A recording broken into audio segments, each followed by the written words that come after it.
Roger Ahl doing the interviews. Fact too, and you've been on both sides, the Mets and the Yankees. You guys won first place for the first time in 48 years, going into the playoffs, played well against the Islanders, came up short against Washington. We don't play hard enough defensively, and we handle the ball carelessly. With this series, has this series been everything you thought it was going to be, and then some, or what? Well, I think it's been as exciting as a series can be. Where do you feel you're at right now? And having said, been here a week and a half, where do you feel you're at right now? I feel we're at a pretty good spot. We're where we want to be. I think Phil is one of the oldest living Hall of Famers right now. He is. What was it like being with Phil in the broadcast booth, especially in your rookie year in the booth, which, if my memory corrects me, is '83? Right. Do you feel, after a week and a half, do you feel the team is right where you thought they would be at this particular point, or better than you expected? What's your analysis so far? Really, what I'm looking for is progress, and there's been things that we've made some positive steps with. When we can get to the point to where we're playing for 48 minutes, the way we should be playing, I mean, that's when we're going to give ourselves a shot at winning every night out. Until we do that, then we're going to be up and down in games and throughout the year.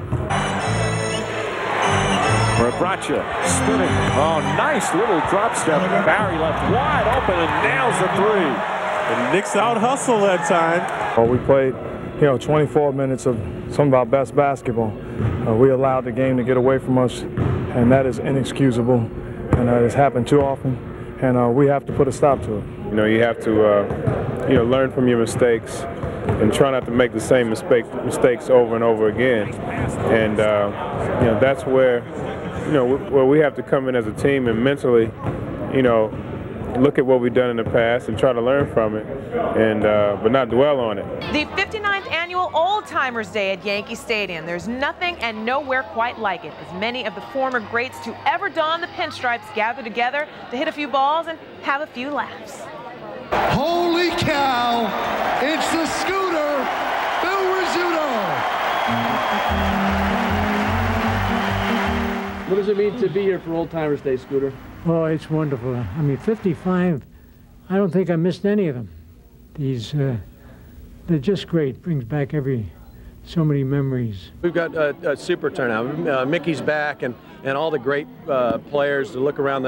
Yogi's back. Everybody in the world loves this guy, Lawrence Peter Yogi Berra. It's the chairman of the board, Edward Charles Whitey Ford. It's Dunny Baseball, number 23, Donald Arthur Mattingly.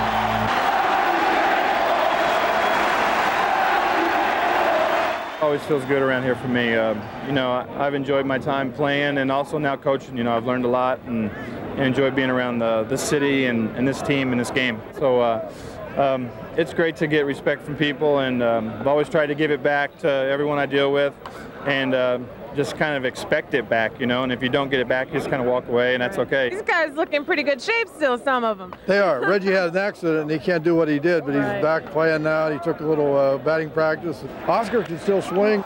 There's a drive to deep right center as OG gets into one and over the head of Mickey Rivers. A long single by Oscar Gamble. Look forward to this day, and it's time is passing, and we go back from 40s to 50s to 60s, just all the way up, meeting guys that you played against or watched play, and it's just a lot of fun. How does that feel, old timer? I'm old. I'm old, boy. I feel an old 39. You know what, though? I'm happy to be here because I think it's a great day for the fans. Roger Clemens takes the mound here at Yankee Stadium, and the crowd giving him a loud ovation. Felt like old times. It's extremely loud, and before you get locked in, like I said, when I went out to center field and looked around, I was able to absorb some of that. Heard the fans chanting. And the 2-2. Got him. You sort of became a fan. You wanted it to be good. And, you sort of take yourself out of the manager spot, and you're going to commit to him for, 100 pitches, 5 innings, whatever the heck it's going to be, or 6 innings, and you're just going to watch it. I know exactly what he wanted to do, and, we went after it. When he shook, it was just, pitches that he wanted to throw something else, but you know, other than that, he seems like he, you know, wanted to do what I wanted to do, so it was pretty cool.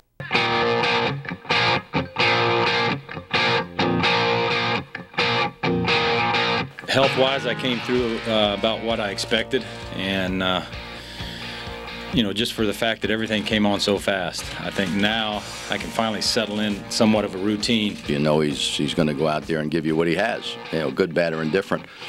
But the players were really upbeat today, and I think, you know, part of it obviously was Roger, but the rest of it was, you know, how we're feeling about ourselves right now.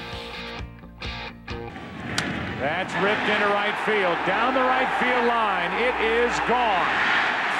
That was Bernie's old career. This his new career. I think, you know, the style, I can't really pinpoint. It has a lot of different elements to it. It's very eclectic. You know, I can draw from my roots, you know, as a Latin person from Puerto Rico. It's a lot of percussion, a lot of, you know, very upbeat. Living in New York, you know, I was exposed to jazz and blues and rock, so there's a lot of that in my music as well. So it's a nice mixture of everything.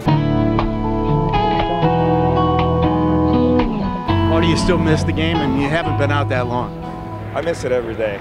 You know, there's not a lot of things that I can compare with, you know, being a Yankee, especially in playing Major League Baseball. You know, it's the rush. You know, it's the competition. It's, you know, it's the challenge. But, you know, I'm doing a lot of things right now that are, you know, filling that void. Number 51, Bernie Williams. 16 great seasons, all those magical Octobers he had. But what's Bernie's favorite moment as a Yankee? There's so many of them that it would be kind of unfair to picture one, but I think each and every one of those World Series championships for me were just great moments. You know, my whole career with the Yankees, you know, with the ups and downs and the slumps and the good times and all the relationships that I had, you know, within the organization, you know, my teammates and people in the front office, you know, it was just a great ride, man.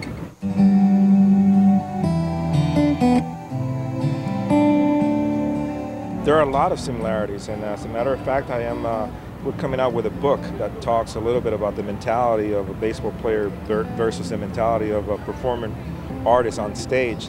There's a lot of things that you can draw, you know, from your discipline, work ethic, to actually performing, you know, going through slumps, being in the zone, not dwelling on your mistakes, you know, overcoming adversity. So I asked Bernie, does he ever think about the Hall of Fame? I mean, he is in the conversation. 4 World Championships, a .297 lifetime batting average, 287 home runs, and yet 5 All-Star games. I do think about it a little bit. I think it will be a great honor. And my dad used to tell me, you know, he passed away about 10 years ago, and he used to tell me, that's your goal. You know, your goal is to be in the Hall of Fame. You want to play hard enough, you want to play good enough so you can be considered for it. But as I learned, you know, in my career, that's a decision not for me to make. You know, it's a lot of people have to sort of get together to make that happen. It'll be a great honor. Obviously, I'm not trying to downplay it, but it's something that is not in my control.